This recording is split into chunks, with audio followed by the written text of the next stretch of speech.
Hai, nama aku Elliot. Dan waktu aku masih SMA, aku kena penyakit mengerikan yang membuat aku dikunci di kamarku berminggu-minggu. Beberapa minggu sebelum aku sakit, semua berjalan normal. Aku ke sekolah, ikut kumpul berenang, kami bahkan bikin pesta keluarga di rumah kami beberapa hari sebelum aku sakit. Kami mengundang Tante Carol yang suka menciumku sejak aku umur 5. Aku belum pernah ciuman. Hal terakhir yang aku mau itu tanteku menciumku di bibir. Ya Tuhan. Anyway, semua sepertinya normal untuk sesaat. Tapi di Sabtu pagi ini, aku merasa badanku sakit-sakit parah. Aku bangun dan aku tahu ada sesuatu yang salah.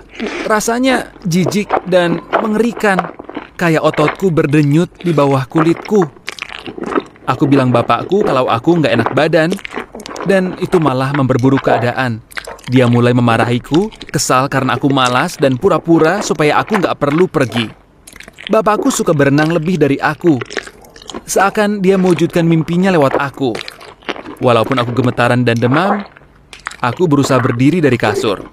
Ini lebih baik daripada berantem sama dia. Belum lagi pacarku, Laila, punya rencana untuk kami setelah aku berenang. Dia bilang setelah pertandingan ini, kami akan bertemu di mobilnya dan ciuman untuk pertama kalinya. Dia mau ciuman pertama kami spesial, jadi kami menunggu. Jadi, aku pergi ke kompetisi. Setiap salah satu teman timku menyentuhku, aku pengen teriak. Badanku seperti terbakar. Tapi aku memaksa untuk senyum dan pura-pura baik-baik saja. Lalu, perlombaannya dimulai. Waktu aku menyentuh air, aku merasa gak bisa nafas. Badanku teriak padaku. Aku merasa ombak yang panas dan dingin secara bersamaan. Lalu, semua jadi gelap. Hal terakhir yang aku rasakan adalah aku mengambang di kolam. Aku bangun di pinggir kolam dengan teman satu timku, Toby, membungkuk di atasku, memberikan aku mulut ke mulut. Dia bersorak waktu aku buka mataku.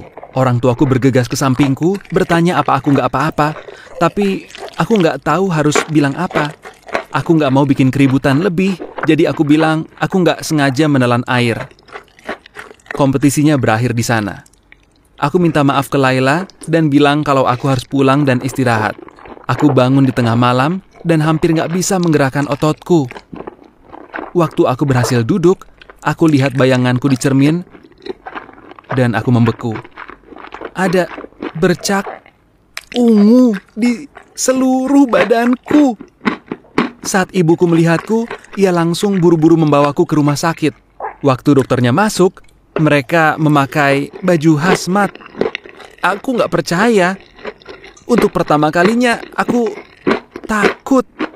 Benar-benar takut. Mereka menusuk-nusukku dan bilang kalau aku demam tinggi banget. Yang lebih parah, mereka nggak tahu apa yang salah denganku. Mereka pikir aku kena penyakit aneh baru dan mereka bilang aku perlu dikarantina di rumah sampai mereka dapat hasil tes darahku. Aku takut banget. Waktu aku pulang, orang tuaku langsung mengunciku di kamar. Aku nggak boleh keluar untuk ke kamar mandi. Aku nggak boleh masuk dapur. Aku nggak boleh lihat orang tuaku. Makananku ditaruh di atas piring sekali pakai dengan alat makan sekali pakai. Lalu, semua makin parah. Aku bangun di atas meja di ruang tamu. Ada dokter yang membungkuk di atasku. Aku pikir mungkin aku pingsan. Tapi dokternya mengeluarkan gergaji besar, memegang kakiku, dan bilang kalau aku harus diamputasi. Aku nggak tahu dia bilang apa. Aku mulai teriak. Aku bilang kalau aku nggak bisa berenang tanpa kakiku. Lalu, tiba-tiba, ibuku ada di sana. Aku mengedip dan sadar kalau aku dari tadi tiduran di kasur. Ibu menjelaskan kalau aku mengigau berjam-jam karena demamku. Aku teriak tentang berenang dan bapakku.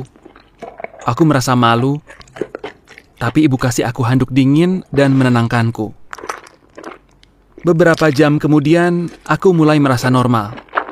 Waktu aku keluar, aku dengar ibuku sedang telepon. Ternyata, Tante Carol mengalami hal yang sama. Tapi, dia nggak selamat. Aku merasa seperti tercekik. Tanteku sudah nggak ada. Dan penyakit ini mematikan? Apa ini bakal membunuhku juga? Aku chat Laila agar tenang, tapi dia mau datang dan melihatku. Aku bilang padanya aku nggak bisa ambil risiko kalau dia sakit, dan dia jadi marah. Aku bilang kalau itu nggak adil dan aku merasa sedih. Lalu, aku bukan satu-satunya dengan penyakit ini. Toby chat dan bilang kalau dia juga kena. Aku takut banget.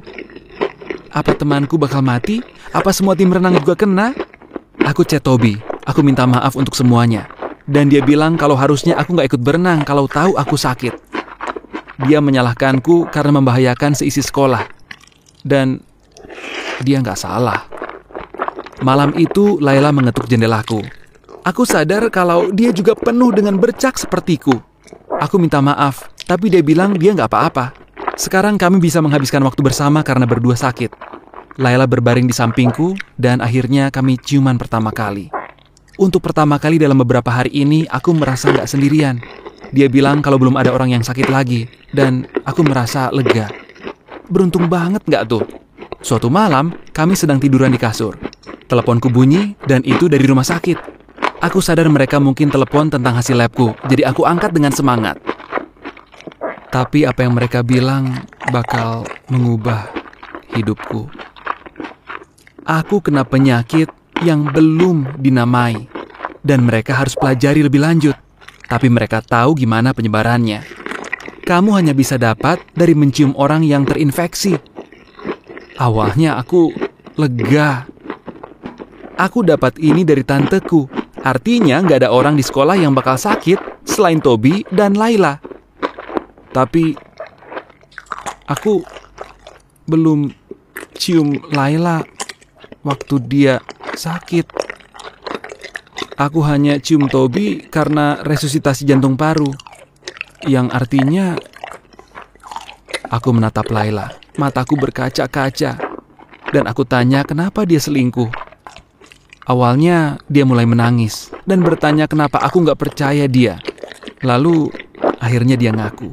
Dia bilang Toby menang lomba berenangnya dan dia harus menciumnya untuk merayakannya. Aku nggak percaya apa yang aku dengar. Aku suruh Laila untuk pergi. Malam itu penyakitnya menghantamku lebih keras. Aku menangis, hancur karena habis putus dan rasa sakit yang aku rasakan. Di akhir semua ini, aku chat ke semua teman renangku. Mereka hubungi aku, menenangkanku. Selama waktu penyembuhanku, mereka ada di sisiku, mengirimkanku video dan lelucon dan memeriksaku.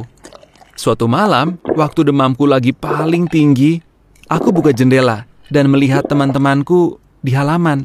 Mereka memegang papan dan piala. Piala yang harusnya aku dapat kalau aku menang lomba. Mereka bilang mereka ada untukku dan aku berhak dapat piala. Lalu, bapakku berdiri di depan pintu. Dia bilang dia dan teman satu timku yang mengatur semua ini. Bapakku bahkan minta maaf karena mendorongku terlalu keras. Dia bilang harusnya dia nggak menyuruhku datang kompetisi. Dengan lega, aku memaafkannya. Dia janji untuk nggak mendorong terlalu keras tentang renangku. Tahu bahwa bapakku nggak akan menekanku lagi membuat aku jadi bisa tenang. Selama beberapa hari, teman-temanku ada di halaman setiap hari. Menyanyi untukku, bercanda, dan menemaniku dari jarak yang aman. Butuh sebulan lagi sampai aku merasa lebih baik. Demamku bertahan berminggu-minggu dan aku sempat pikir itu nggak akan berakhir. Waktu aku bisa mengambil langkah pertama keluar dari kamarku, aku lega. Aku belajar banyak dari pengalaman ini. Walaupun mengerikan, aku belajar kalau teman sejati akan mencari cara yang aman untuk terus ada untukmu. Harusnya nggak ada yang menekanmu untuk melakukan sesuatu yang nggak aman atau sesuatu yang kamu nggak nyaman. Sekarang aku balik ke sekolah dan berenang lebih baik dari sebelumnya.